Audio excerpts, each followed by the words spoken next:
हरे कृष्णा।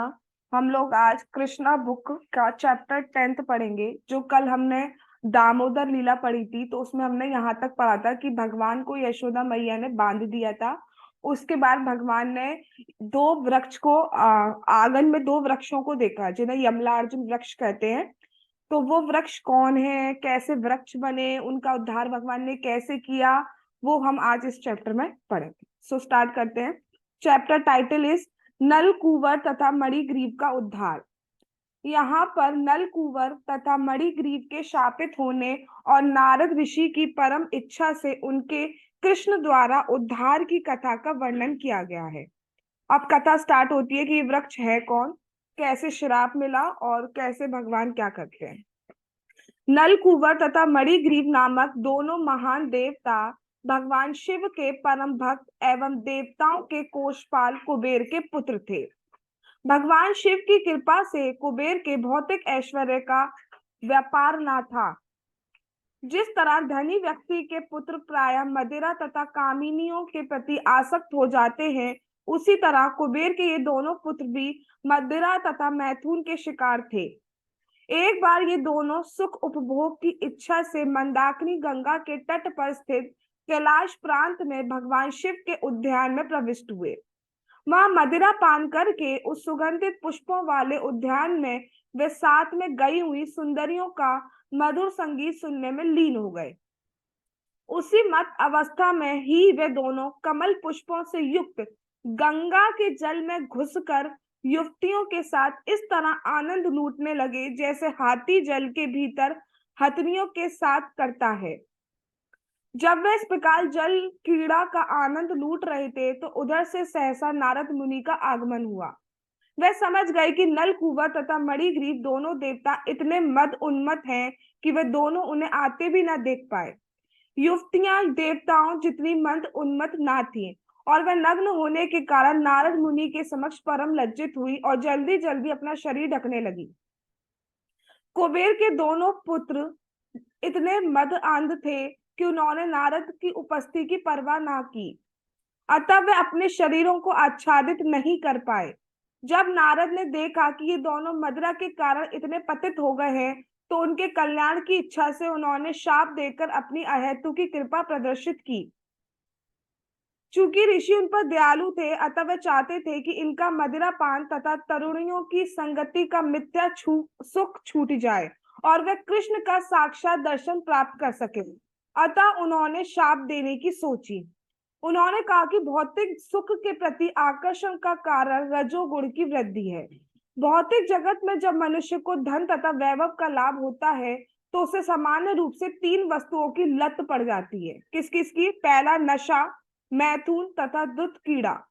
ऐश्वर्यवान मनुष्य संपत्ति एकत्र हो जाने के कारण गर्वित हो उठने से इतने निर्दय हो जाते हैं कि उनकी मृत्यु कभी नहीं होनी है। ऐसे मूर्ख व्यक्ति प्राकृतिक नियमों को भूलकर देह वासना में लिप्त हो जाते हैं। वे भूल जाते हैं कि भौतिक शरीर चाहे मनुष्य सभ्यता में उन्नत होकर देवताओं के पद को भी क्यों ना प्राप्त हो, अंत में जलकर राख हो जाएगा। और जब तक कोई जीवित रहता है तब तक शरीर की बाह्य दशा जैसे ही भीतर केवल मल मूत्र तथा विविध प्रकार के कीड़े भरे रहते हैं। इस प्रकार अन्य जीवों के साथ ईर्ष्या तथा हिंसा में प्रवृत्त रहकर भौतिकतावादी कभी जीवन के चरम लक्ष्य को नहीं समझ पाता और जीवन लक्ष्य को जाने बिना अगले जन्म में नरक की ओर बढ़ता जाता है। अगले जन्म में ऐसे मूर्ख पुरुष इस नश्वर देह के कारण सभी प्रकार के पाप कर्म करते हैं और वे ये नहीं सोच पाते कि ये शरीर वास्तव में उनका है भी कि नहीं। सामान्यतः ये कहा जाता है कि जो शरीर को पालता है शरीर उसी का होता है। अतः मनुष्य को ये समझना चाहिए कि शरीर स्वयं उसी का है या उस स्वामी का है जिसकी वे सेवा करता है। दासों का स्वामी अपने दासों पर पूर्ण स्वामित्व जताता है क्योंकि वही उनको भोजन प्रदान करता है। तब ये प्रश्न पूछा जा सकता है कि क्या ये शरीर उस पिता का है जो इस शरीर का बीज दाता है या कि माता का है जिसने अपने गर्भ में बालक के शरीर को विकसित किया है। समझते पहले। अब कथा स्टार्ट ऐसे हुई कि जो कुबेर जी हैं वो उन कुबेर जी को धन खांची बोला जाता है, मतलब जो देवताओं के धन कोष का ध्यान रखते हैं। कोषपाल बोला जाए, धन का ध्यान रखते हैं। तो बहुत पैसा है उनके पास, ठीक है, क्योंकि कोषपाल है वो। उनके दो पुत्र हैं जिनका नाम दिया है नल, कुंवर और मणिग्रीव। ठीक है। अब जनरली हम इस मटेरियल वर्ल्ड में क्या देखते हैं कि कोई बहुत धनी है, तो जनरली अगर सही शिक्षा नहीं दी जाए, और जनरली हम देखते हैं कि बच्चे जो होते हैं बिगड़ जाते हैं, गलत गलत लतें पड़ जाती है। जैसे इसमें एग्जाम्पल दिया है, नशा करना, इंटॉक्सिकेशन में पड़ जाएंगे, दुष्ट कीड़ा यानी कि गैम्बलिंग करना, इन सब में पड़ जाएंगे, या फिर all type of sense gratification, उन सब चीजों में पड़ जाएंगे। तो ऐसे ही यहाँ पर देखा गया कि ये जो दोनों नल, कुंवर और मणिग्रीव हैं, और यहाँ पे क्या बताया कि भगवान शिव की कृपा, भगवान शिव ने ही उनको, कुबेर जी को ये कोषपाल बनाया था। तो उन पर भगवान शिव की कृपा तो थी ही। तो शिव जी का जो है कैलाश, वहां पर मंदाकिनी गंगा जी का तट भी है, और बहुत सुंदर सुंदर उद्यान भी है वहां पर। तो ये भगवान शिव का दर्शन करने की इच्छा से नहीं, कुछ भक्ति की इच्छा से नहीं, ये लोग वहां पर बस अपना मौज मस्ती करने के लिए वहां पहुंच गए। और अपने साथ कुछ सुंदरियां, मतलब थी, उनको जो अप्सरा वगैरह बोल सकते हैं हम, उनको लेके वहां पहुंच गए। और जनरली हम क्या देखते हैं, अगर हम किसी पूल वगैरह में जाते हैं, और जनरली आजकल तो नदियों में भी देखा जाने लगा है, गंगा जी जैसी नदियों में, यमुना जैसी पवित्र नदियों में भी देखा जाने लगा है कि लोग वहां एक भक्ति भाव से नहीं, एक वाटर स्पोर्ट की तरह वहां पे जाते हैं कि कुछ आनंद लेंगे, पानी में हम खेल कूद करेंगे, छप छपा कर करेंगे। तो ऐसे ही ये लोग वहां पे गए, और वहां पर गंगा जी का सम्मान ना करते हुए वहां पर इन्होंने मस्ती वरना ये सब करना स्टार्ट कर दिया। ठीक है। और उसके बाद क्या हुआ, वहां से नारद जी आए, नारद जी शिव जी से मिलने आए, या किसी भी इच्छा से वहां पे आए, या ये कह सकते हैं कि उन पर कृपा करने, भगवान ना जाने किस पर कैसे कृपा करते हैं, और वैष्णव किस तरीके से कृपा करते हैं। तो वो वहां पर आए, और जब आए तो जो युवतियां थी, उन्होंने, उनको शर्म लगी, ठीक है, क्योंकि वो, उन्होंने इतना इंटॉक्सिकेटेड नहीं थी उस टाइम में, तो उनको शर्म लगी और वो अपना वस्त्र वगैरह ढकने लगी। तो उसको तो नारद मुनि ने इग्नोर किया। उसके बाद ये दोनों जो थे, ये इतने ज्यादा इंटॉक्सिकेटेड थे, इतना ज्यादा नशा कर चुके थे कि उन्होंने परवाह ही नहीं करी कि नारद जी जैसे महान भक्त, महान देव ऋषि आए हैं, और उसी तरह जो चीज कर रहे थे उसी में कंटिन्यू करते रहे। उसके बाद नारद जी ने सोचा कि मुझे इन्हें शाप देना चाहिए।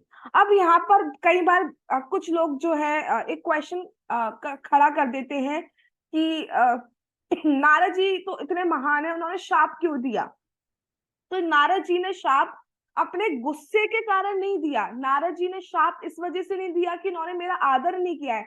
नारद जी ने शाप इसलिए दिया कि इन पर भी भगवान की कृपा होनी चाहिए। ये लोग मंद बुद्धि हैं, अभी कुछ नहीं समझ पा रहे, जिस चीज को ये बहुत ज्यादा इंजॉयमेंट समझ रहे, एक दिन सब खत्म होना है, सबको मरना है, चाहे देवता हो, कोई भी हो, जो भी इस मटेरियल वर्ल्ड में है, सबको जाना है।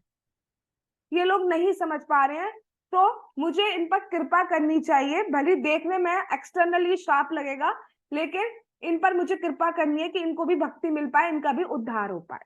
तो नारद जी ने शाप अपने रेस्पेक्ट के ग्रेटिफिकेशन के लिए नहीं दिया था, उन पर इवन कृपा करने के लिए दिया था।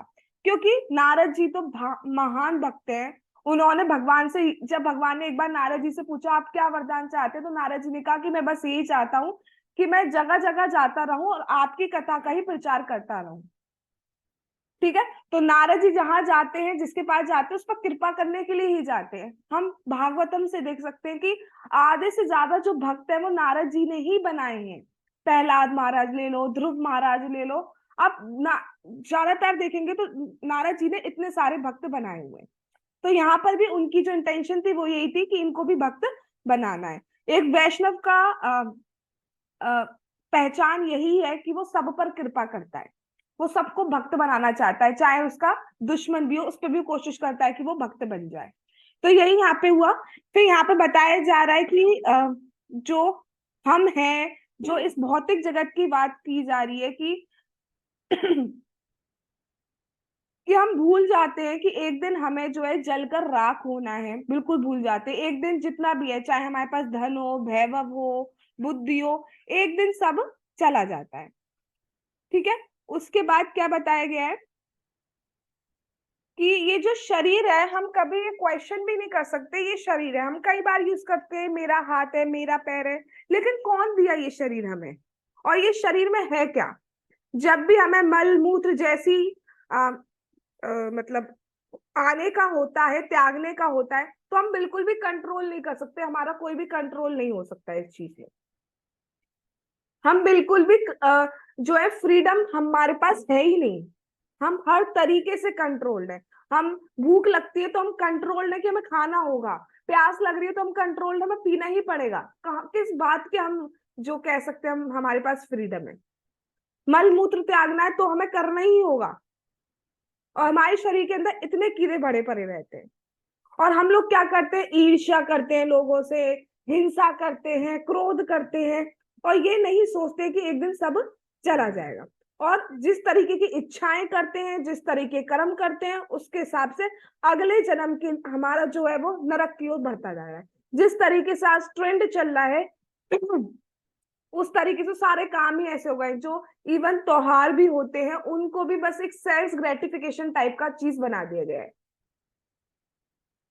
जो आध्यात्मिकता थी उसको तो कम करते जा रहे हैं। एक स्पिरिचुअल एंजॉयमेंट बोला, स्पिरिचुअल एंजॉयमेंट तो कुछ वर्ड नहीं होता, एक एंजॉयमेंट तक करके बना दिया गया है त्योहारों को भी। ठीक है। और कुछ तो सोचते नहीं है, आगे का सोचते नहीं है, बस क्या बोलेंगे, हम जैसे लोग, हमारी ही बात हो रही है, हम लोग क्या सोचते हैं, अरे कल की किसने देखी, अभी लो मजा। तो अभी लो के मजाक के चक्कर में हम अगला जन्म बहुत, हम पापमय कर्म करते जा रहे हैं, और अगला जन्म बहुत खराब करते जा रहे हैं अपना, अगर हम भक्ति नहीं कर रहे। ठीक है। अब बात आती है कि ये शरीर किसका है। ये जो शरीर है हमारा, ये किसका है। तो जनरली कहा जाता है कि जो उसको पालता है उसका शरीर होता है, जो चीज को जो पाल रहा है वो उसकी हो जाती है। तो अब क्या ये शरीर माता का है जिसने पाला है, या ये शरीर पिता का है जो बीज प्रदाता है, किसका है ये शरीर। ठीक है। तो उसका आंसर अब हम आगे इस कंटिन्यू करते हैं। नेक्स्ट। मूर्ख लोग आत्मा और देह को एक मानने की भ्रांति के कारण सभी प्रकार के पाप करते रहते हैं, किंतु मनुष्य को इतना बुद्धिमान तो होना ही चाहिए कि वह समझ सके कि यह शरीर किसका है। मूर्ख व्यक्ति अपने शरीर पालन के लिए अन्य पशुओं का वध करता है, किंतु वह ये विचार नहीं करता कि यह शरीर उसका है, या कि उसके पिता का, या माता अथवा नाना का है। कभी कभी पिता अपनी पुत्री को किसी ऐसे व्यक्ति को दे देता है जिससे वह पुत्री के पुत्र नाती को अपने पुत्र रूप में पुनः प्राप्त कर सके। यह शरीर ऐसे बलवान व्यक्ति का भी हो सकता है जो उससे जबरन कार्य करा ले।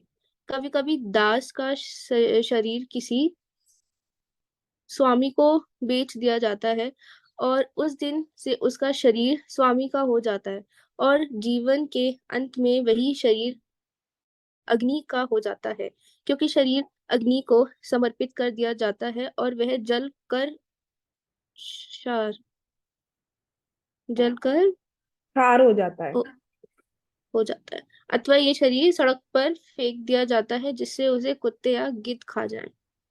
यस। अब बात की जा रही है शरीर एक्चुअली है किसका। क्या ये शरीर उसका है जो बीज प्रदाता पिता है, या ये शरीर उसका है जिसने उसको पाला है। फिर शादी कर दी जाती तो ये क्या शरीर उसका है जिसके साथ शादी कर दी गई है, या उस शादी करने के बाद जो बच्चे होते हैं तो ये शरीर उनका है, किसका है ये शरीर। उसके बाद ये शरीर जला दिया जाता है तो ये क्या अग्नि का शरीर है जो उसको दे दिया गया, या अग्नि नहीं मिल पाती कई बार तो फेंक दिया जाता है शरीर को, जिसको लिखा गया कुत्ते और गिद्ध खा जाते हैं। तो ये शरीर किसका है। कई बार बेच दिया जाता है शरीर, तो ये किसका है। और हम अपने शरीर की तुष्टि के लिए दूसरे पशुओं का वध कर देते हैं।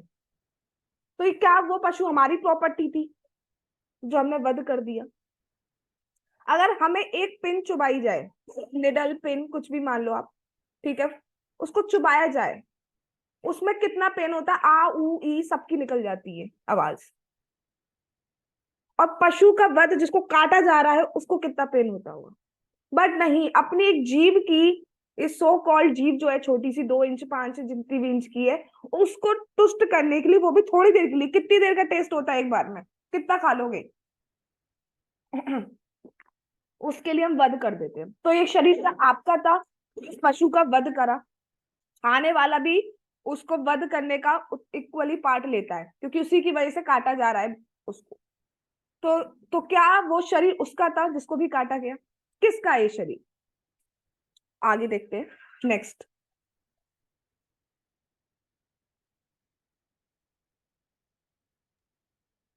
शरीर पालन के लिए सब प्रकार के पाप करने के पूर्व मनुष्य को यह जान लेना चाहिए कि यह शरीर किसका है। अंत तो गत्वा यह निष्कर्ष निकलता है कि शरीर भौतिक प्रकृति का प्रतिफल है और अंत में यह प्रकृति में ही मिल जाता है। अतः निष्कर्ष यही निकलता है कि शरीर प्रकृति का है। मनुष्य को भूल कर भी यह नहीं सोचना चाहिए कि यह शरीर किसका है। झूठा स्वत्व। स्वत्व हम्म। जताने के लिए भला मनुष्य हत्या में क्यों प्रवृत्त हो, शरीर पालन के लिए यह अ, निर्देश निर्दोष पशुओं का वध क्यों करे। ठीक है, तो हम सभी जानते हैं कि हमारा शरीर पंच महाभूत से बना होता है, that is ether, water, air, fire, क्या रह गया?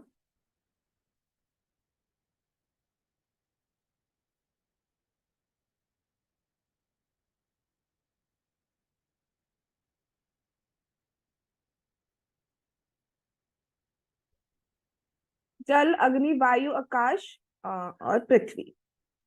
ठीक है, तो ये पांच चीजों का बना होता है, उसके बाद उसको जला दिया जाता है तो ये उसी में मिल जाता है। तो अल्टीमेटली ये शरीर किसका है? ये शरीर प्रकृति का है, जो हमें दिया गया है ड्यू टू आवर डिजायर्स। हम एक अ, हम एक हमारी डिजायर्स अगर एक कुत्ते के शरीर में रहने वाली हैं तो हमें उसका शरीर दे दिया जाएगा। हमारी डिजायर्स एक बंदर के शरीर में रहने वाली हैं तो हमें वो शरीर दे दिया जाएगा। हमारी डिजायर्स एक पेड़ के शरीर में रहने वाली हैं तो हमें पेड़ का शरीर दे दिया जाता है। जिस टाइप की डिजायर्स होती हैं उसका दे दिया जाता है, उसी को वापस दे दिया जाता है। मतलब जलने के बाद, देह त्याग करने के बाद वो प्रकृति में ही चला जाता है वो शरीर। तो ये झूठा जो हम स्वामित्व जता रहे हैं, मेरा है मेरा, ये तो गलत है ना। कुछ टाइम के लिए बेसिकली रेंट पे आपको दिया गया है, उसका सही सही यूटिलाइजेशन कर लोगे तो पार हो जाओगे, नहीं करोगे तो फिर एक और शरीर आपका वेट करता है। आपका मतलब हमारा। ठीक है, दूसरे की प्रॉपर्टी को आप अपना अपना कर रहे हो और उसका गलत यूज कर रहे हो, तो ये कितना गलत है। और गलत यूज करने के साथ दूसरे की प्रॉपर्टी यानी कि दूसरे पशुओं का वध कर रहे हो, तो दैट मीन्स आप चोरी भी कर रहे हो, क्योंकि वो दूसरे की प्रॉपर्टी थी। बट हम समझ नहीं पाते डिजायर्स की वजह से। ठीक है, तो ये जो शरीर है, हम मेरा शरीर बोलते तो हैं, ठीक है, जो बोलते हैं हम मेरा शरीर मेरा हाथ, बट अल्टीमेटली किसका है? प्रकृति से हमें मिला, प्रकृति को ही वापस चला जाएगा। हाँ, सब कुछ भगवान की इच्छा से हो रहा है, भगवान ही करवा रहे हैं, लेकिन वो भी क्यों करवा रहे हैं? क्योंकि हमारी डिजायर है ऐसी। लव में फोर्स नहीं होता है। अगर हमारी इच्छा है कि हम ये भोगना चाहते हैं तो भगवान इतना प्रेम करते हैं कि वो करने देना चाहते हैं कि ये उससे थोड़ा टाइम, कुछ जब दुख मिलेगा तो सीखेगा और फिर भक्ति करके मेरे पास वापस आ पाएगा। तो ये जो झूठा स्वामी जताते हैं, मेरा हाथ मेरा पैर और दूसरे पशुओं का वध करना, ये बहुत गलत है। Is this clear to all of you? Yes ma'am. Okay, आगे चलते हैं, नेक्स्ट। जब मनुष्य ऐश्वर्य की झूठी प्रतिष्ठा में पागल होता है तो वह किसी प्रकार के नैतिक उपदेश की परवाह न करके मदिरा प्रमदा तथा पशु वध में प्रवृत्त हो जाता है। ऐसी स्थिति में गरीबी का मारा पुरुष ज्यादा अच्छा होता है, क्योंकि गरीब व्यक्ति अपने आप को अन्य जीवों की परिप्रेक्ष्य में सोचता है। एक गरीब व्यक्ति प्रायः अन्य जीवों को हानि नहीं पहुंचाना चाहता, क्योंकि वह सरलता से समझ सकता है कि जब उसे कोई घाव पहुंचता है तो उसे पीड़ा होती है। अतः नारद ऋषि ने सोचा कि चूंकि नकल नलकूवर तथा मणिग्रीव नामक दोनों देवता झूठी प्रतिष्ठा से अंधे हैं, अतः उन्हें ऐश्वर्य विहीन अवस्था में रख दिया जाए। यस, कभी कभी गरीबी में रहना हमारे लिए एक वरदान साबित होता है, वही बात यहाँ पे समझाई गई है। जब ज्यादा ऐश्वर्य हमारे पास आ जाता है तो हमारी बुद्धि खराब हो जाती है बेसिकली। बहुत ही कोई भक्ति में लगा हुआ है, वैष्णव एसोसिएशन में है, गुरु के अंडर में है, गाइडेंस में है, तब बात अलग है, तो वो सही सही यूटिलाइजेशन कर रहा है, तब बात अलग है।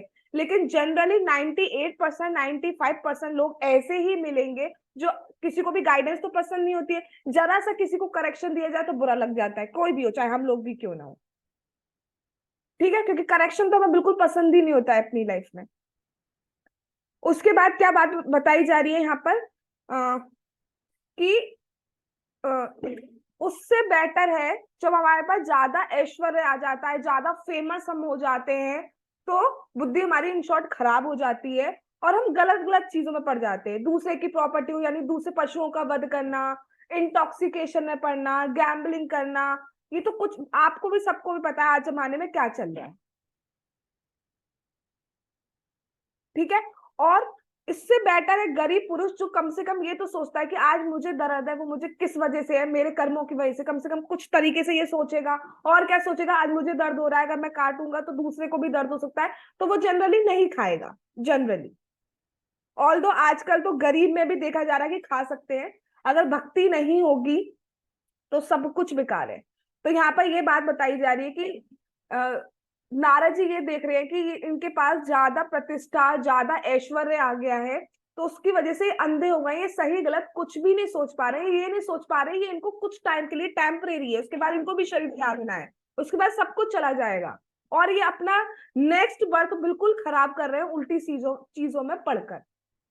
ठीक है, तो मैं इनको ऐश्वर्य विहीन कर दूंगा, जिसकी वजह से थोड़ा इनको समझ आए, क्योंकि दुख आने पर ज्यादातर देखा जाता है भगवान को याद कर पाते हैं सुख के कंपैरिजन में। ठीक है, तो उन्होंने सोचा कि मैं मतलब यहाँ पर ये बिल्कुल क्लियर कट बात है, वो उनके अच्छे के लिए उन्हें शाप देने का या इस परिस्थिति में रखने का सोच रहे हैं, अपने रेस्पेक्ट के लिए नहीं। एक वैष्णव को, एक शुद्ध भक्त को कोई रेस्पेक्ट की आकांक्षा नहीं होती। आगे क्या हुआ नेक्स्ट।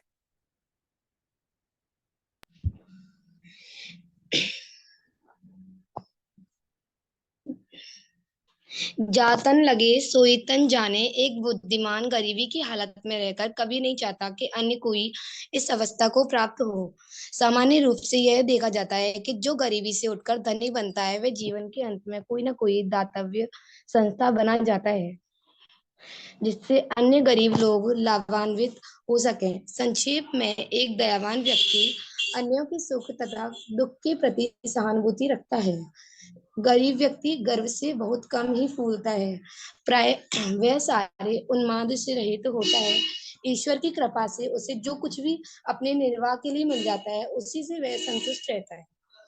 यस, तो यहाँ पर एक जनरल बात बताई जा रही है कि जनरली ऐसा देखा जाता है कि जो गरीब से अमीर बन रहा है तो वो क्या करेगा, कुछ ना कुछ परोपकारी कार्य कर जाएगा, लाइक ऑर्फनेज खोल दिया या कुछ भी इस टाइप का खोल देते हैं, एक ओल्ड एज होम खोल दिया, या किसी भी तरीके से दान संस्था खोल दी, धर्मशालाएं खुलवा दी, पेड़ लगवा दिए, कुछ ना कुछ करके जिससे कि अन्य लोगों का लाभ हो सके। अब सारे गरीबों पे ये अप्लाई नहीं किया जा सकता है। ठीक है, जनरल बात बोली जा रही है कि जनरली ऐसा होगा, क्योंकि गर्व क्यों नहीं कर पाएगा, जब उसके पास कुछ है ही नहीं तो वो गर्व किस बात का करेगा। ठीक है, तो इसलिए वो गर्व नहीं करेगा, और उसके पास पैसा नहीं होगा तो वो उल्टी सी चीजों में पढ़ भी नहीं पाएगा, कैसे करेगा। ऑल तो हम देखते हैं कि बहुत से गरीब, जैसे मैं कुछ पर्सनल नहीं बोलना चाहती हूँ, बहुत कुछ जैसे होते हैं जो डेली का डेली कमा रहे हैं, तो उसमें भी वो सिगरेट पी रहे हैं और शराब पी रहे हैं, ऐसा देखा जा रहा है, गरीब लोग भी कर रहे हैं। ठीक है, बट जनरली देखा जाए, क्योंकि आज तो टाइम इतना खराब हो गया है, गरीब अमीर सब सब खराब होते जा रहे हैं। ठीक है, लेकिन जनरली देखा जाए तो जनरली यही बात आएगी, 80% लोग ऐसा ही निकलेगा, जितने बच्चे उनमें से 80%, कि क्योंकि ऐश्वर्य नहीं होता उनके पास तो वो गलत आदतें नहीं कर सकते, और अगर गरीब से अमीर बनते हैं तो वो कोशिश करते हैं, उन्होंने फेस किया है अपनी लाइफ में कितनी प्रॉब्लम्स है, तो कम से कम दूसरे को सेम फेस ना करना पड़े, तो दैट्स व्हाई वो कुछ ना कुछ परोपकारी कार्य में लग जाते हैं। नेक्स्ट। गरीबी की अवस्था में रहते जाना एक प्रकार की तपस्या है। अतः वैदिक संस्कृति के अनुसार ब्राह्मण लोग भौतिक ऐश्वर्य की झूठी प्रतिष्ठा से बचे रहने के लिए प्राय गरीब बने रहते हैं। भौतिक संपन्नता में उन्नति होने से झूठी प्रतिष्ठा आध्यात्मिक उत्थान के लिए सबसे बड़ा अवरोध है। गरीबी का मारा व्यक्ति आधिकारिक उत्थान के लिए सबसे बड़ा अवरोध है। गरीबी का मारा व्यक्ति आधिकारिक खाकर जरूरत से ज्यादा मोटा नहीं बन सकता और आवश्यकता से अधिक न खा सकने के कारण उनकी इंद्रियां आध्यात्मिक चंचल नहीं रहती। जब इंद्रियां अधिक चंचल नहीं होती तो वह हिंसक भी नहीं बन सकता। तो यहाँ क्या बताया जा रहा है कि हम देखते हैं जनरली हम ऐसा देखते हैं कि ब्राह्मण लोग जो है होने के बाद भी, आज भी हम देखते हैं भक्तों को कि बहुत कुछ होने के बाद भी वो एक्सेप्ट नहीं करते उतना धन। ठीक है, क्योंकि सब जो भक्त है प्रॉपर वो समझ पाएंगे कि अगर ज्यादा पैसा आ जाता है तो हम ऐश्वर्य में, हम सेल्फ ग्रेटिफिकेशन में पड़ सकते हैं। तो इसलिए वो थोड़ा गरीब रहना ही पसंद करते हैं। अननेसेसरी, मतलब ये नहीं कहा जा रहा है जो आपकी नेसेसिटीज है वो भी पूरा मत करो, खाओ नहीं पियो नहीं, ये नहीं कहा जा रहा है, खाओ पियो सब कुछ करो, बट एक्स्ट्रा खाते हो। जितने टाइम दिया जा रहा है उतने टाइम खा लो, जब दिया जा रहा है जब भूख लग रही है, तो वो सब चीजें नहीं होनी चाहिए। जरूरत से ज्यादा आप कलेक्ट कर रहे हो, संग्रह करके रख रहे हो, स्टोर करके रख रहे हो, चाहे वो पैसा हो चाहे वो कपड़ा हो। कुछ कुछ के पास जाओ ना, इतनी ड्रेस होती है कि पहन, ये भी नहीं पता है कितनी ड्रेस और पहनी ही नहीं है। क्या फायदा है सर जब आप पहन ही नहीं पा रहे हो? जरूरत से ज्यादा खाओगे तो अपनी हेल्थ खराब होगी, तो भजन तो दूर हो गया, ज्यादा खाओगे तो नींद भी ज्यादा आएगी। ठीक है, तो वो जानबूझकर होने के बाद भी ज्यादा एक्सेप्ट नहीं करते हैं। क्यों? सिर्फ इसलिए, एक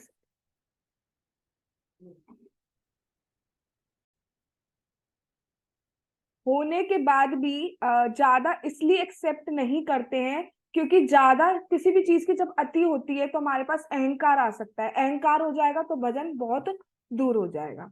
ठीक है, तो वो इसलिए जान के ज्यादा एक्सेप्ट नहीं करते। अगर है तो उसका यूज सही करेंगे, उसको भगवान की सेवा में, भक्तों की सेवा में, जरूरतमंदों की सेवा में करेंगे, इंस्टेड अपने पे यूज करने की जगह। अपने यहाँ जो नेसेसिटीज है, जो जरूरत है, वो सब पूरी की जाएंगी, जो रिस्पॉन्सिबिलिटीज है वो सारी फुलफिल की जाएंगी। बट अननेसेसरी खर्चे करना, अननेसेसरी आदतें बनाना, घमंड करना, अहंकार करना, वो सब कुछ नहीं होता है। यही एक सबसे बड़ी तपस्या है कि होने के बाद भी आप नहीं एक्सेप्ट कर रहे हैं, तो ये बहुत बड़ी तपस्या होती है। और भक्ति में बहुत इंपॉर्टेंट है सिंप्लिसिटी। कल मैं एक लेक्चर सुन रही थी, उसमें महाराज जी ये बता रहे थे कि वैष्णविज्म है क्या, वैष्णवता क्या होती है, तो दैट इज सिंप्लिसिटी। अगर कोई भक्त में सिंप्लिसिटी नहीं है तो अभी वो वैष्णव नहीं बन पाए। ठीक है, तो ये भी एक प्रकार की तपस्या है। आगे चलते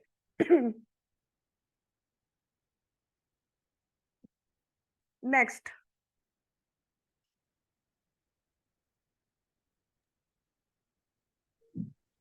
गरीबी का दूसरा लाभ यह है कि साधु पुरुष किसी गरीब के घर से सरलता से प्रवेश कर सकता है और गरीब व्यक्ति साधु पुरुष की संगति का लाभ उठा सकता है। अधिक ऐश्वर्यवान व्यक्ति किसी को अपने घर में नहीं घुसने देता, अतः साधु पुरुष उसके घर में नहीं जा सकता। वैदिक पद्धति के अनुसार साधु पुरुष एक सन्यासी का स्थान ले लेता है, अतः गृहस्थ जो गृह कार्यों में व्यस्त रहने के कारण आध्यात्मिक उन्नति के विषय में सामान्यतः सब कुछ भूला रहता है, साधु पुरुष की संगति से लाभ उठा सकता है। साधु की संगति द्वारा एक गरीब मनुष्य को मुक्त होने के लिए काफी अवसर मिलते रहते हैं। यदि लोग साधु पुरुष तथा भगवत भगवत भक्तों की संगति से वंचित रहकर भौतिक ऐश्वर्य तथा झूठी प्रतिष्ठा से फूले रहे तो इससे क्या लाभ? यस, तो पहला इंपॉर्टेंट जो कॉज बताया गया वो ये था कि गरीबी इसलिए मतलब तपस्या है क्योंकि अहंकार आदि चीजों से हम दूर रहते हैं और भगवान को सबसे ज्यादा बिल्कुल नहीं पसंद है अहंकार। दूसरी बात यहाँ पे ये की जा रही है कि ऐसा देखा जाता है कि साधु पुरुष गरीब के घर में आसानी से चले जाते हैं, और जब एक भक्त एक साधु किसी के घर में जाएगा तो वहां वो क्या करेगा, वहां वो कीर्तन करेगा, वहां वो भगवान की कथा करेगा, जिससे उसका उद्धार तो होगा ही, और जिसके घर में वो आया है उनका भी उद्धार हो जाएगा, उनको भी भक्ति का बीज चला जाएगा तो उनका भी उद्धार हो जाएगा। लेकिन जो ज्यादा अमीर है तो वो अपनी शान शौकत के कारण साधु को, भक्त को घुसने नहीं दे सकते हैं। ठीक है, अगर मैं सब पर अप्लाई नहीं करूंगी वाली बात, मतलब 90% ऐसा देखा जाता है। अगर अगर अमीर है और अगर भक्त नहीं है तो उनके घर में भक्त कभी भी एंटर कर ही नहीं पाएंगे, साधु पुरुष। ठीक है, अमीर होके भक्त है, दैट इज डिफरेंट मैटर। हाँ, गरीब के घर में फिर भी एंटर कर जाते हैं इसीलिए, लेकिन अमीर के घर में नहीं कर पाते, उसको एंट्री पे ही रोक दिया जाएगा, कौन है आप, किससे मिलना, अपॉइंटमेंट चाहिए एंड ऑल, तो नहीं मिल पाते। तो एक वैष्णव का, एक साधु पुरुष की पहचान ही यही है, वो जहां जाता है वो हरि कथा करता है, वो भगवान का हरि नाम, यानी कि हरे कृष्णा कृष्णा कृष्णा हरे हरे, हरे रामा रामा रामा हरे हरे दूसरे को देता है, क्योंकि वो जानता है जीवन का सर्वोच्च लाभ जो है वो यही है कि उसको भगवान की भक्ति में लगाया जा सके। तो अगर किसी के पास बहुत कुछ है, बहुत पैसा है, नेम है, फेम है, सब कुछ है, हेल्थ है, ब्यूटी है, सब कुछ है, लेकिन अगर उसके पास भक्ति नहीं है तो उसका कोई मतलब नहीं है, कोई लाभ नहीं है, सब जलना है एक दिन। नेक्स्ट।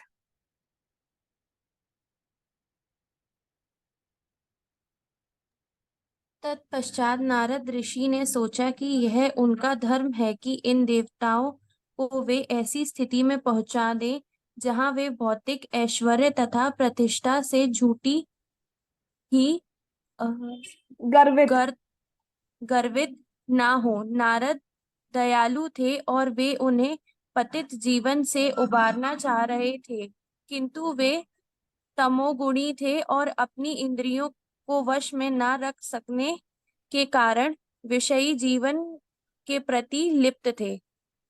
उन्हें इस उन्हें इस गर्तिहित गर्हित अवस्था से बचाना नारद जैसे साधु पुरुष का कर्तव्य था। पशु जीवन में पशु को इतना ज्ञान नहीं होता कि वह नंगा है, किंतु कुबेर तो देवताओं का कोषपाल था और एक अत्यंत उत्तरदायी पुरुष, और नलकुबर तथा मणिग्रीव दोनों उनके पुत्र थे। तो भी वे ऐसे पशुवत एवं लापरवाह हो गए थे कि मद उन्मत्त होकर वे यह ना समझ पाए कि वे नंगे हैं।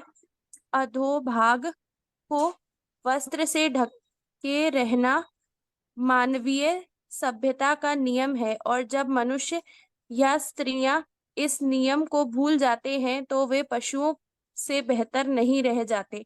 अतः नारद ने सोचा कि उनके लिए सबसे उत्तम दंड यही होगा कि उन्हें जड़ जीव या वृक्ष बना दिया जाए। वृक्ष स्वभाव से जड़ अचर होता है, यद्यपि वृक्ष तमोगुण से आच्छादित हो आच्छादित होता है, किंतु वे कोई हानि नहीं पहुंचा सकता। नारद मुनि ने सोचा कि इनके लिए उपयुक्त यही होगा कि ये दोनों भाई मेरी कृपा से वृक्ष बन जाएं, किंतु उनमें इतनी स्मृति बनी रहे जिससे वे जान सके कि उन्हें क्यों दंडित किया जा रहा है। शरीर बदल जाने पर जीवात्मा सामान्य रूप से अपने पूर्व जीवन को भूल जाता है, किंतु विशेष परिस्थितियों में ईश्वर की कृपा होने पर यह स्मरण रख सकता है, जैसे कि नलकुबर तथा मणिग्रीव के साथ हुआ। ऐसा लग रहा है कोई फॉरेनर वगैरह हिंदी पढ़ रहे हैं। चलिए। हाँ, अब ये बहुत इंपॉर्टेंट बात है।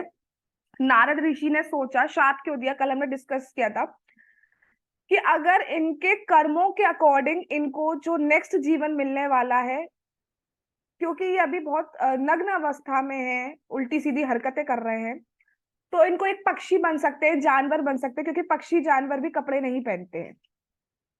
पेड़ बन सकते, पेड़ भी कपड़े नहीं पहन सकते, लेकिन उससे इनका भला नहीं होगा। अब साधु पुरुष का ये कर्तव्य है, या साधु पुरुष का स्वभाव इतना दयालु होता है कि वो कृपा ही करना चाहता है, तो उन्होंने सोचा कि मैं इनको पेड़ बना देता हूँ, पेड़ से इनका भला करूंगा। अब देखिए, कहीं पर भी ये नहीं लिखा है कि आप ऐसे कर्म करिए तो आप वृंदावन के पेड़ बनेंगे, लेकिन नारद जी ने तो एक अलग ही चीज निकाली, एक ऐसी कृपा करी कि उन्हें वृक्ष बनाया, और वृक्ष भी बनाया कहाँ का, वृंदावन के वृक्ष। जो वृक्ष साधु हैं, वृंदावन के वृक्ष, और ऐसे वृक्ष जो डायरेक्ट अपनी आंखों से भगवान की लीला देख रहे हैं। भगवान नंद महाराज के घर में वो वृक्ष बने, और नंद महाराज के घर में ही भगवान है, तो भगवान वहां माखन चोरी कर रहे हैं, खेल रहे हैं सखाओं के साथ, कूद रहे हैं, बंदरों को खिला रहे हैं, जो भी लीलाएं भगवान कर रहे हैं वो वृक्ष साक्षात देख रहे हैं। तो ये शाप है या आशीर्वाद, ये हमें सोचना चाहिए कि क्या है ये।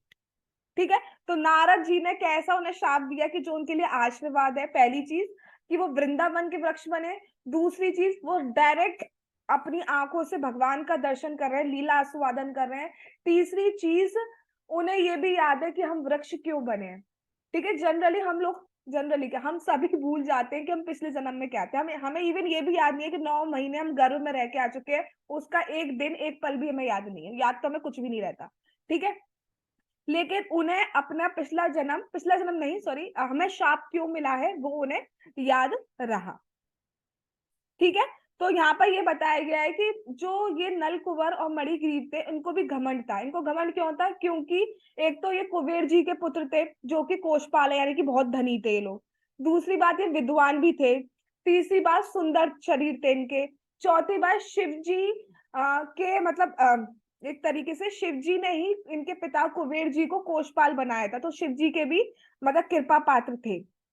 तो इन सब के कारण में इतना घमंड आ गया कि इन्होंने एक भक्त की, नारद जी जैसे की ऋषि की, इन्होंने देखकर इग्नोर कर दिया, एक तरीके से अपमान कर दिया उनका। ऑल दो नारद जी ने से अपमान नहीं लिया, वो तो उनका फिर भी भला ही कर रहे हैं। हम लोग क्या करेंगे, हमारा कोई अपमान करेगा, बताती हूँ, बाहर मिल बेटा। ठीक है, हम तो यही करेंगे, ऐसी है वैसी है, ठीक है, लेकिन नारद जी ने फिर भी उसका भला सोचा। तो यही एक भक्त की पहचान होती है। वृक्ष बनाया, वो भी कहाँ का? वृंदावन का। वृंदावन के वृक्ष ऐसी नहीं है, ऐसी ही नहीं है वहां के वृक्ष। आगे चलते हैं,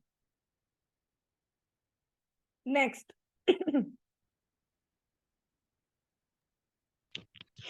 अतः नारद मुनि ने विचार किया कि इन दोनों देवों का देवताओं के 100 वर्ष तक वर्षों के रूप में क्यों ना रहने दूं, और इसके बाद भगवान की अहेतु की कृपा से इन्हें भगवान के साक्षात दर्शन हो सकेंगे।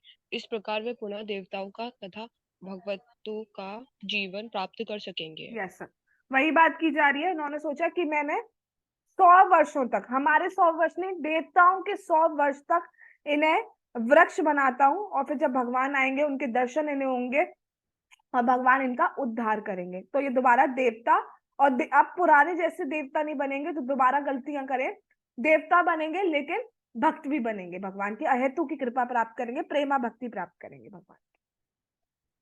आगे क्या हुआ, नेक्स्ट।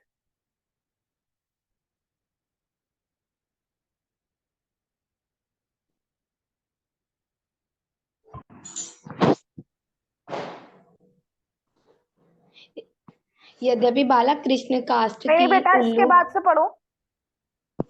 इसके बाद ऋषि नारद अपने धाम नारायण आश्रम को लौट आए और वे दोनों देवता वृक्ष में परिणत हो गए, जिनका नाम यमलार्जुन पड़ा। इन दोनों देवताओं पर नारद की अहेतुकी कृपा हुई थी, जिससे वे नंद के आंगन में उग सके और भगवान कृष्ण का साक्षात दर्शन कर सके। ठीक है, क्लियर है ये बात कि नारद जी वापस चले गए नारायण नारायण करते हुए, और वो दोनों वृक्ष यमलार्जुन नाम से नंद बाबा के घर में आंगन में उग गए, और वहां से वो डायरेक्ट भगवान की लीलाओं का आस्वादन कर रहे हैं। तो ये कोई शाप नहीं है, ये तो बहुत बड़ी कृपा हो गई। अपने कर्मों से हम ऐसी भक्ति, ऐसी कृपा प्राप्त नहीं कर सकते, या तो भगवान की अति कृपा हो जाए, या हम कुछ भक्ति कर लें, या कोई वैष्णव हम पे एक्स्ट्रा कृपा कर दे, तो ही हमें ऐसी कृपा प्राप्त हो सकती है। आगे चलते हैं, नेक्स्ट। यद्यपि बालक कृष्ण कष्ट की उल्लुक में बंधे थे, किंतु वे अपने परम भक्त नारद की भविष्यवाणी को पूरा करने के लिए यमल वृक्षों की ओर बढ़ते गए। भगवान कृष्ण को ज्ञात था कि नारद उनके परम भक्त हैं, और उनके समक्ष खड़े यमलार्जुन वृक्ष वास्तव में कुबेर के पुत्र हैं। उन्होंने सोचा, अब मुझे अपने परम भक्त नारद के वचनों को पूरा करना चाहिए। अतः वे इन दोनों वृक्षों के बीच के मार्ग से आगे निकल गए, किंतु कष्ट का कास्ट, नॉट कास्ट, कास्ट। काष्ठ का उखल बड़ा होने के कारण दोनों वृक्षों के बीच फंस गया। इस अवसर का लाभ उठाकर श्री कृष्ण उल्लक से बंधी रस्सी की ओर से खींचते रहे। ज्यों ही उन्होंने बल लगाकर रस्सी खींची, त्यों ही दोनों वृक्ष धड़ तथा शाखाओं समेत धम से पृथ्वी पर गिर पड़े। इन गिरे टूटे हुए वृक्षों में से अग्नि के समान प्रज्वलित दो महापुरुष प्रकट हुए। उनकी उपस्थिति से सारी दिशाएं प्रकाशित हो उठी। वे दोनों विशुद्ध पुरुष बालक कृष्ण के समक्ष उपस्थित हुए और प्रणाम करने के लिए झुककर इस प्रकार स्तुति करने, हे कृष्ण, आप आदि भगवान तथा योगेश्वर हैं। विद्वान ब्राह्मण जानते हैं कि यह दक्ष जगत आपकी इन शक्तियों का विस्तार है, जो कभी प्रकट होती हैं और कभी अप्रकट रहती हैं। आप वास्तव में आप समस्त प्राणियों के जीवन, शरीर तथा इंद्रियों के आदि दाता हैं। आप शाश्वत ईश्वर भगवान विष्णु हैं, जो सर्वव्यापी हैं और प्रत्येक वस्तु के शाश्वत नियामक और नित्य काल हैं। आप इस दृश्य जगत के मूल स्रोत हैं, जो प्रकृति के तीनों गुणों सत्व, रज तथा तमस के अधीन कार्य कर रहा है। आप नाना रूपधारी प्राणियों में परमात्मा रूप में निवास करते हैं और आप भली भांति जानते हैं कि उनके शरीरों तथा मनों के भीतर क्या हो रहा है। अतः आप समस्त जीवात्माओं के समस्त कार्यों के श्रेष्ठ निर्देशक हैं। यद्यपि आप माया के गुणों के विषीभूत वस्तुओं के बीच रहते हैं, किंतु आप ऐसे कुलिश्चित गुणों से प्रभावित नहीं होते। भौतिक गुणों के विषीभूत होकर कोई भी आपके दिव्य गुणों को नहीं समझ पाता, क्योंकि वे सृष्टि की उत्पत्ति के पहले से विद्यमान थे। अतः आप पर ब्रह्म कहलाते हैं, जो अपनी अंतरंगा शक्तियों के कारण महिमा मंडित है। यस, अब वही जो लास्ट चैप्टर है, दामोदर लीला जो हम पढ़ रहे हैं, हुआ क्या था कि भगवान को बांध दिया था और माता चली गई थी। उसके बाद भगवान रोने लगे, फिर उनकी नजर जो है वृक्षों पर पड़ी और उन्हें अपने भक्त नारद जी की बात याद आई कि उन्होंने कहा है कि भगवान कृष्ण इनका उद्धार करेंगे। तो अपनी भक्त की बात, अपने नारद जी की बात को पूरा करने के लिए भगवान ने सोचा यही सही टाइम है जब मुझे इनका उद्धार करना चाहिए। तो भगवान ऊखल के साथ ही चलने लगे, मतलब क्रॉल करने लगे। ठीक है, तो आगे बढ़ रहे थे भगवान। फिर दोनों वृक्षों के बीच में से भगवान गए, तो वो जो ऊखल था या उलूक जो बोला जा रहा है वो फंस गया। भगवान ने तो वृक्ष छोटे क्रॉस कर लिया, लेकिन ऊखल फंस गया। फिर और भगवान ने थोड़ा जोर लगाया, बल लगाया, और एक छोटे से बालक, क्योंकि वो बालक नहीं है, वो तो साक्षात भगवान है, उन्होंने दोनों वृक्ष धम से गिरे, बहुत तेज आवाज आई और वृक्ष में से दो महापुरुष यानी कि नल कुंवर और मणिग्रीव निकले। क्योंकि उन्हें याद था अपना श्राप जो नारद जी ने दिया था और जो उन्होंने कर्म किए थे वो सब कुछ याद था। ठीक है, तो वो समझ गए ये भगवान है, क्योंकि नारद जी ने कहा था भगवान कृष्ण आपका उद्धार करेंगे। उसके बाद अब जब भगवान को देखते हैं तो सबसे पहले साक्षात प्रणाम करना चाहिए, ओबीसेंसेस पे करना चाहिए। तो उन्होंने नमस्कार किया भगवान को। उसके बाद भगवान की वो स्तुतियां करने लगे, भगवान से प्रे करने लगे, क्या कि भगवान कितने महान है, आप इतने महान है, कितने आप भगवान है। सबसे पहली बात, आप भगवान है, सर्वश्रेष्ठ है, सारे ऑप्युलेंसेस है भगवान पे। भग का मतलब होता है ऑप्युलेंस, तो 6 ऑप्युलेंस है भगवान पे। सबसे ज्यादा फेम है भगवान का, सबसे ज्यादा धन है भगवान पे, सबसे ज्यादा बल है भगवान पे, सबसे ज्यादा सौंदर्य है भगवान पे, सबसे ज्यादा रिनंसिएट, अगर त्याग बोला जाए या रिनंसिएट, विरक्त रहते हैं सबसे ज्यादा भगवान। तो भगवान के पास सबसे ज्यादा है सारी चीजें, इसलिए वो भगवान है। अगर इस जगत में देखा जाए तो किसी के पास धन हो सकता है, तो हो सकता है उसकी हेल्थ अच्छी नहीं हो, किसी का हेल्थ सही है तो हो सकता है वो सुंदर नहीं हो, कोई सुंदर है तो हो सकता है कोई उतना फेमस नहीं हो।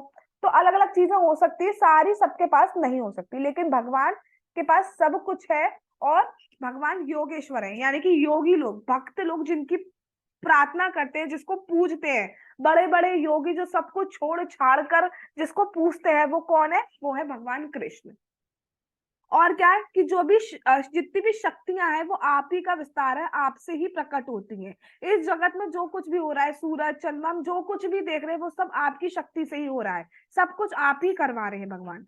ठीक है, और आप शाश्वत ईश्वर है। ऐसा नहीं है कि कोई टाइम नहीं था जब आप भगवान नहीं थे, अनादिकाल स्टार्टिंग से ही आप भगवान है और हमेशा ही आप भगवान रहेंगे। ठीक है, आप सब जगह व्याप्त है, कोई भी जगह ऐसी नहीं है जहां भगवान अंतर्यामी रूप में व्याप्त नहीं हो। सब जगह व्याप्त है, सबको कंट्रोल कर रहे हैं। कभी भी सूर्य ऐसा नहीं हो कि है ना आज का मेरा आज जाने का मन नहीं कर रहा तो मैं नहीं जाऊं ना। कभी भी ऐसा नहीं होता है कि जो अर्थ रोटेट हो रही है वो कह रही है चलो आज मैं घूमती नहीं हूँ, कि आज बहुत घूम ली, मेरे पैरों में दर्द हो रहा है तो आज नहीं घूमती ना। तो भगवान जो है बिल्कुल प्रॉपर जो है कंट्रोलर है, हर चीज के कंट्रोलर है और नित्य काल है, सब कुछ देख रहे हैं भगवान। हम क्या कर रहे थे, क्या कर रहे हैं और कब हम उनके धाम वापस जा रहे हैं, ही नोज एवरीथिंग। और उसी के अकॉर्डिंग हमारी लाइफ में जो सुख दुख आ रहा है वो उसी को देखते हुए आ रहा है कि हम जिस रास्ते से हम जल्दी से जल्दी भगवान तक पहुंच पाए। ये जो दृश्य जगत है, ये मटेरियल वर्ल्ड है, उसके भी मेन सोर्स कौन है? भगवान स्वयं। भगवान की इच्छा करके ही फिर सृष्टि का जो हम पढ़ चुके हैं, महाविष्णु सृष्टि की ओर दृष्टिपात करते हैं, ब्रह्मांड निकलते हैं, उससे फिर प्रधान से महतत्व बनता है, आदि सृष्टि होती है। भगवान से ही फिर ब्रह्मा जी आते हैं जो हमें शरीर आदि प्रदान करते हैं। तो सबके स्रोत क्या है? किसी भी चीज का स्रोत अगर पूछा जाए तो अल्टीमेट आएगा भगवान। हम चलो टेबल बना रहे हैं, हम सोफा बना रहे हैं, लकड़ी की अगर मैं बात करूं तो वो लकड़ी पेड़ आया कहाँ से? एक पेड़, चलो मैं आम के पेड़ की बात करूं, आम का बीज कर दिया, अब उसमें से लकड़ी ही कैसे निकली? प्लास्टिक निकल आएगा कभी? प्लास्टिक का जो स्टेम बन जाए, क्यों नहीं होता ऐसा? क्योंकि कृष्णा इज द कंट्रोलर, सही चीज सही जगह आएगी बिल्कुल। और क्या बता रहे भगवान? प्रत्येक के हृदय में भगवान परमात्मा रूप में है, सबके हृदय में विराजमान है, चाहे वो चींटी हो, चाहे वो हाथी हो, चाहे हम हो, कोई भी हो, सबके हृदय में वो विराजमान है और सब कुछ देख रहे हैं। हम क्या इच्छा कर रहे हैं, किसके मुंह पे हम क्या बोल रहे हैं, अंदर हम क्या सोच रहे हैं, क्या कर रहे हैं, क्या खाने की डिजायर कर रहे हैं हम, क्या हमने पहले किया, क्या अब कर रहे हैं, सब कुछ जानते हैं भगवान। कितनी भक्ति कर रहे हैं, किस इंटेंशन से भक्ति कर रहे हैं, किस एटीट्यूड से हम भक्ति कर रहे हैं, सब कुछ जानते हैं भगवान। इसलिए भगवान जो है जैसे हम कर्म करते हैं या जैसे हम इच्छाएं करते हैं वैसा भगवान करते हैं। अगर हम भक्ति नहीं करेंगे तो भगवान अपने को कभी हमें प्रकट नहीं करेंगे। भक्ति करेंगे, भगवान की कथा श्रवण करेंगे, नाम जाप करेंगे, तब भगवान अपना अपना हमें थोड़ा थोड़ा अपने बारे में समझाते हैं। ठीक है। अब भगवान जैसे एक हाथी के शरीर में भी भगवान परमात्मा रूप में है, हमारे शरीर में भी भगवान परमात्मा रूप में है, लेकिन सुअर के शरीर में भी भगवान परमात्मा रूप में है। लेकिन इसका मतलब ये नहीं भगवान सुअर के शरीर में है या एक ह्यूमन बीइंग, एक वुमेन के शरीर में है तो भगवान उसकी तरह रिएक्ट करेंगे या उसके अकॉर्डिंग खाना पीना ना। जो शरीर भोग कर रहा होता है, कुछ खा रहा है, कुछ पी रहा है, कुछ पहन रहा है, कुछ टच कर रहा है, कुछ भी चीज, भगवान उन सबसे विरक्त रहते हैं, उससे कोई मतलब नहीं है। चाहे वो सुअर के शरीर में भगवान जा रहे हैं, चाहे चींटी के शरीर में परमात्मा रूप में जा रहे हैं, चाहे हमारे शरीर में जा रहे हैं, वो बिल्कुल विरक्त रहते हैं, उनको कोई भी कलुषित गुणों से प्रभावित नहीं होते।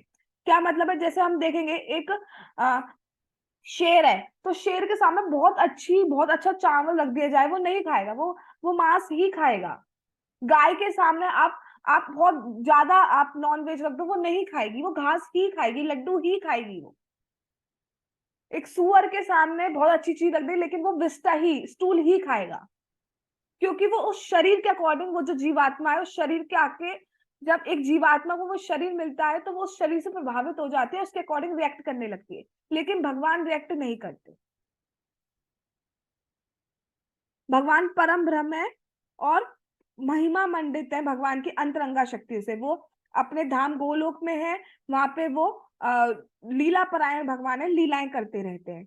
यहाँ पे सृष्टि क्यों करी है? यहाँ पे सृष्टि भगवान ने अपनी इच्छा मात्र से इसलिए की है क्योंकि हम लोगों ने ऐसी डिजायर की थी। हमसे भी भगवान इंडिविजुअली हम सबसे प्रेम करते हैं और हमें चाहते हैं वापस आ जाए, उसके लिए ही सब कुछ सृष्टि की गई है कि हम यहाँ रहें और ये जो जगत है हमें पता चल जाए दुखालयम अशाश्वतम। ये जगत एक दिन क्षीण हो जाएगा, मतलब प्रलय आ जाएगी, खत्म हो जाएगा, अशाश्वत है और यहाँ पे दुख ही दुख है। फिर हम सुख की खोज करें और सुख का सीधा मार्ग हम लोग on the way to Krishna book में पढ़ ही रहे हैं, दैट इज टूवर्ड्स कृष्णा। आगे चलते हैं, आगे भी वो प्रार्थना कंटिन्यू कर रहे हैं। तो वो क्या कह रहे हैं? हे भगवान वासुदेव, हम आपके चरण कमलों में सादर नमस्कार करते हैं। इस संसार में आप अपने नाना अवतारों के द्वारा ही जाने जाते हैं। यद्यपि आप विभिन्न शरीर धारण करते हैं, किंतु ये शरीर इस भौतिक सृष्टि के अंग स्वरूप नहीं होते हैं। ये शरीर असीम ऐश्वर्य, बल, सौंदर्य, यश, बुद्धि तथा त्याग की दिव्य शक्तियों से पूरे होते हैं। यही भगवान की डेफिनेशन है। ठीक है, क्योंकि भगवान के पास पूरा ऐश्वर्य, बल, सौंदर्य, यश, बुद्धि, त्याग, ये होता है। भगवान का जो शरीर होता है, भगवान जैसे आए, कृष्ण रूप में आए, राम रूप में आए, नरसिंह रूप में आए, जितने भी रूप में भगवान आ रहे हैं, तो वो शरीर जो है वो हमारी तरह नहीं होते हैं। वो भौतिक सृष्टि के जो है शरीर नहीं होते हैं जिसमें खून मज्जा हड्डी आदि भरा होता है। वो दिव्य शरीर होते हैं, दिव्य शरीर है। भगवान जैसे है वैसे ही प्रकट होते हैं। भगवान अपीयर और डिसअपियर होते हैं। भगवान का बर्थ और डेथ नहीं होता है। इस संसार में शरीर तथा शरीरी में अंतर होता है, किंतु आप अपने मूल आध्यात्मिक शरीर में प्रकट होते रहते हैं, अतः आपके लिए ऐसा भेद नहीं रहता।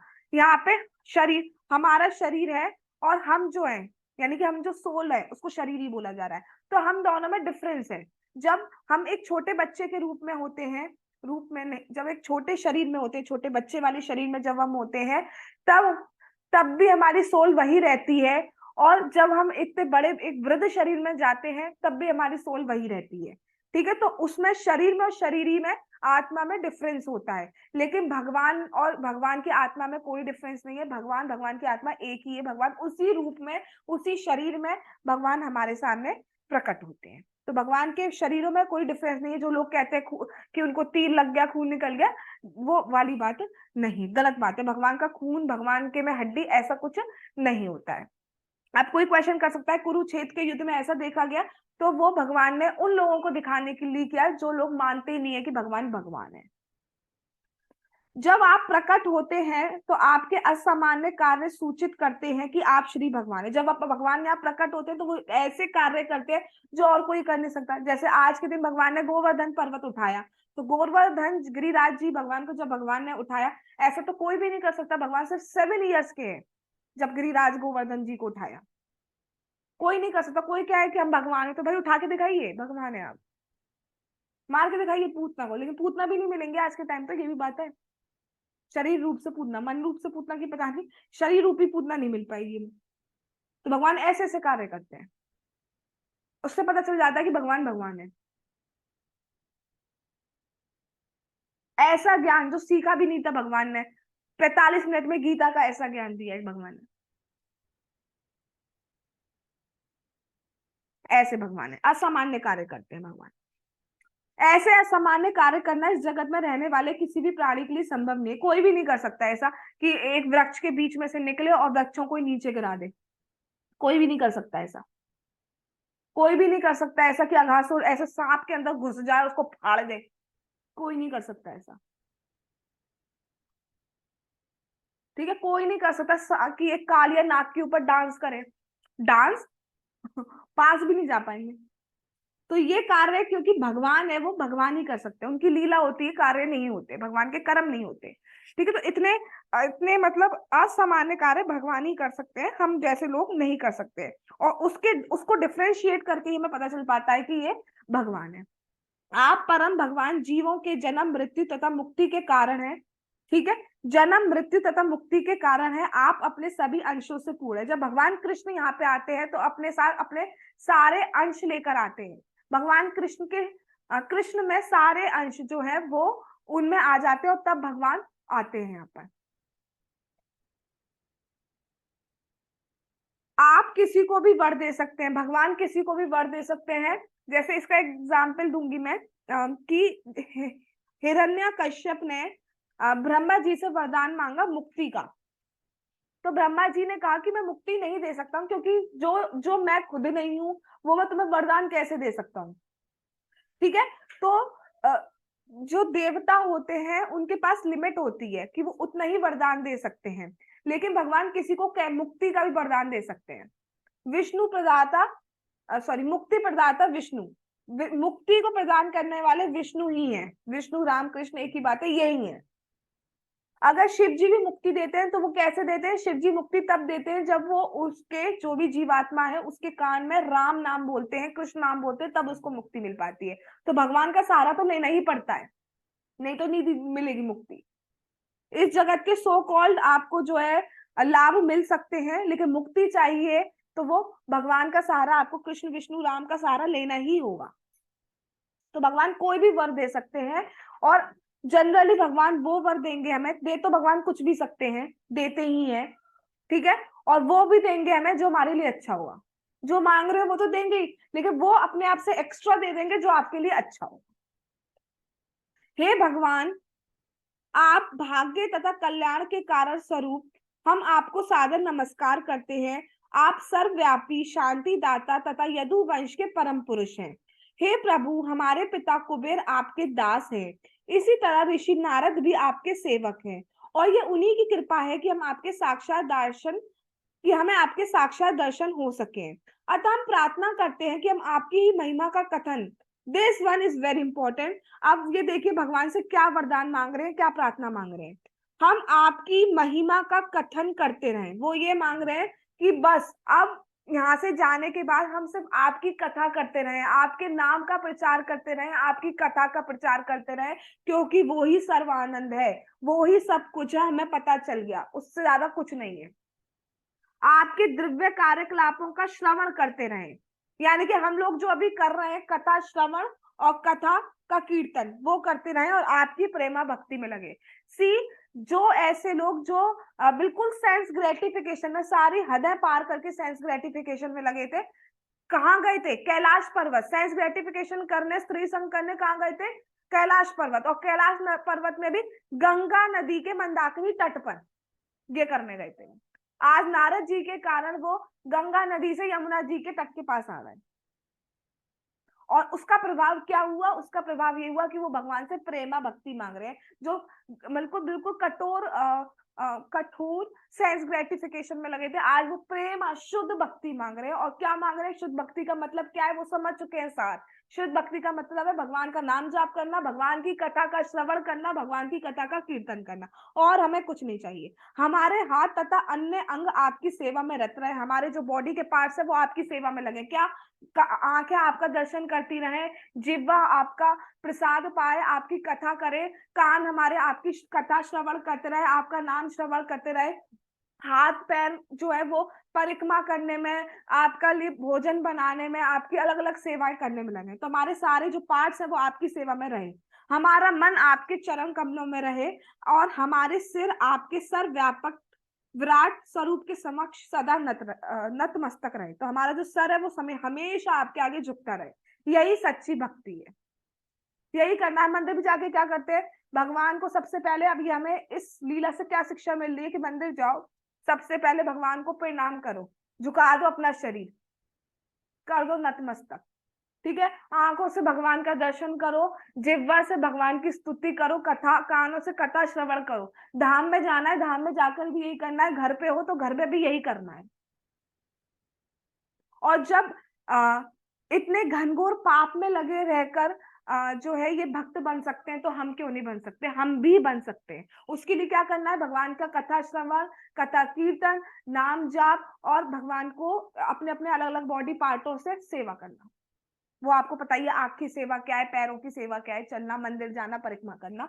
हाथ की सेवा क्या है? भोजन बनाना और ड्रेसिंग करना, और भी जो करना, फूल देना। नाक की सेवा क्या है? फूल सूंघना, भगवान की सुगंधित तेल सूंघना, ये सब सूंघना। तो ये उन्होंने प्रार्थना की। उसके बाद नेक्स्ट,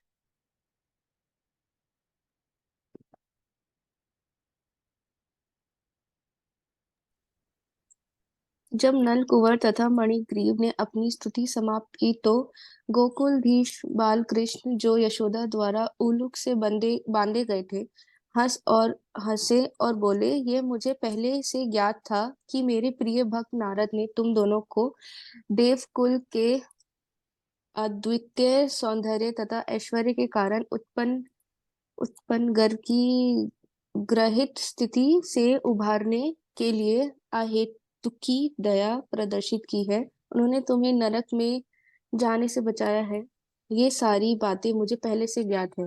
तुम लोग भाग्यशाली हो कि उन्होंने न केवल तुम्हें शाप दिया, अपितु तुम दोनों ने उनके दर्शन भी किए। यदि कोई बद्ध जीव संयोगवश नारद जैसे साधु पुरुष का साक्षात दर्शन प्राप्त करता है तो सदैव गंभीर और सब पर दयालु रहते हैं, तो वह तुरंत ही मुक्त हो जाता है। यह तो वैसा ही हुआ जैसे कोई सूर्य के पूर्ण प्रकाश तब किसी प्रकार का दृष्टि व्यवधान नहीं हो सकता। अतः हे नलकुंवर तथा मणिग्रीव, अब तुम्हारा जीवन सफल हो गया है, क्योंकि तुम्हारे हृदय में मेरे प्रति उत्कृष्ट प्रेम उत्पन्न हो चुका है। इस संसार में ये तुम्हारा अंतिम जन्म है। अब तुम अपने पिता के धाम स्वर्गलोक को जा सकते हो, और भक्ति करते रहने के कारण तुम इसी जीवन में मुक्त हो सकोगे। अब ये बहुत बात स्वयं भगवान बोल रहे हैं, उसके बाद सुनिए। भगवान क्या कह रहे हैं कि मुझे पहले से ज्ञात था मेरे प्रिय भक्त नारद ने। तो प्रिय भगवान भक्त, मेरे भक्त नारद में कह रहे हैं, भगवान कह रहे हैं मेरे प्रिय भक्त नारद। भगवान को नारद जी कितने प्रिय हम सोच भी नहीं सकते, क्योंकि वो सब जगह हरि कथा करते रहते हैं, हरि कथा सुनते रहते हैं, नाम जाप करते रहते हैं, नारायण नारायण करते रहते हैं। तो इससे हमें क्या मिल रहा है कि भगवान का प्रिय होना है तो हमें भी भक्ति करनी है, हमें भी नारद जी जो शिक्षा हमें दे रहे हैं भागवतम के थ्रू वो हमें भी ग्रहण करना है। और और क्या कह रहे हैं भगवान, नारद जी ने तुम्हें नरक जाने से बचाया। एक्सटर्नली लोग कहेंगे कि तुम्हें शाप दिया ना, उन्होंने तुम्हें नरक जाने से बचा दिया। नरक में कितनी ताड़ना दी जाती है हम सोच भी नहीं सकते। नरक जाने से बचाया, और क्योंकि और तुमने उनके दर्शन करिए। शुद्ध भक्त दर्शन करने से हमें पवित्र करते हैं, शुद्ध भक्त के दर्शन हमें करने चाहिए। इसलिए धाम आदि जाते हैं तो हमें वहां पे भक्तों के दर्शन होते हैं, हमें शुद्ध भक्तों के दर्शन होते हैं, गोस्वामी के दर्शन होते हैं, जिसकी वजह से हम थोड़ा सा सुधर सकते हैं।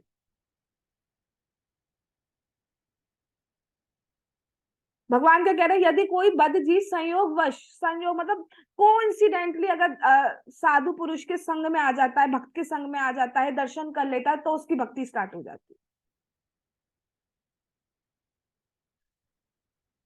ठीक है। और उसके बाद क्योंकि भगवान से उन्होंने बहुत अच्छी प्रार्थना मांगी कि हमें सिर्फ हरि कथा करनी है, आपकी कथा करनी है, कृष्ण आपकी कथा सुननी है, हमें आपका नाम जाप करना है, आपकी भक्ति करनी है, आपकी भक्ति में आपकी सेवा में अपने अंगों को लगाना है, आपके सामने नतमस्तक होना है। भगवान ने कहा तथास्तु, ऐसा ही हो। ठीक है। इस अभी तुम अपने धाम अपने स्वर्ग लोक को वापस जाओ, और उसके बाद भक्ति करते रहेंगे वहां पर, प्रेम और शुद्ध भक्ति करेंगे, और उसके बाद मुक्त भी हो जाए, सीधे भगवत धाम की प्राप्ति। उसके बाद सिर्फ नारद जी के दर्शन मात्र से, कुछ अच्छा काम नहीं कर रहे थे वो, सिर्फ नारद जी का, मतलब एक भक्त का श्राप भी कितना अच्छा है। और हमारे गुरु अगर हमें कुछ, इसलिए हमें क्या शिक्षा मिली, हमारे गुरु जो है हमें अच्छा कह रहे हैं बुरा कह रहे हैं, वो अल्टीमेटली हमारा अच्छा ही होना है, उससे हमें खराब नहीं होना है, उससे हमारा अच्छा ही होना है। यहाँ पे जैसे नारद जी बता रहे हैं कि उनका आना और उनका गलत करना भी उनके लिए एक भक्ति मिल गई। ठीक है जी, चलिए आगे चलते हैं। नेक्स्ट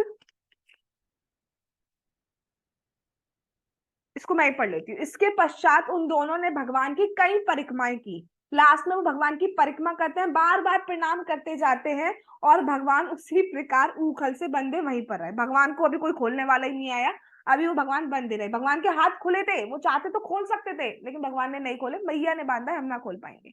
इस प्रकार लीला पुरुषोत्तम भगवान श्री कृष्ण के अंतर्गत नलकूबर तथा मणिग्रीव का उद्धार नामक 10वें अध्याय का भक्ति वेदांत तात्पर्य पूर्ण हुआ। यहाँ पे दामोदर लीला हमारी पूर्ण हुई। जगत गुरु श्रीला प्रभुपाद की जय। ठीक है। वैसे इसमें अभी ये आएगा कि उनके बाद नंद महाराज आएंगे और उनको खोल देंगे। ठीक है। तो जगत गुरु शिला प्रभुपाद की जय, कृष्णा बुक की जय, श्री श्री गौर निताई की जय, श्री श्री कृष्णा बलराम की जय, श्री श्री राधा श्याम ललिता विशाखा देवी की जय, श्री वृंदावन धाम की जय, कार्तिक मास की जय, कार्तिक व्रत की जय, गिरिराज गोवर्धन की जय, वृंदावन धाम की जय, निताई गौर प्रेमानंदे, हरि हरि बोल। हरे कृष्णा कृष्णा कृष्णा हरे हरे, हरे राम राम राम हरे। जय।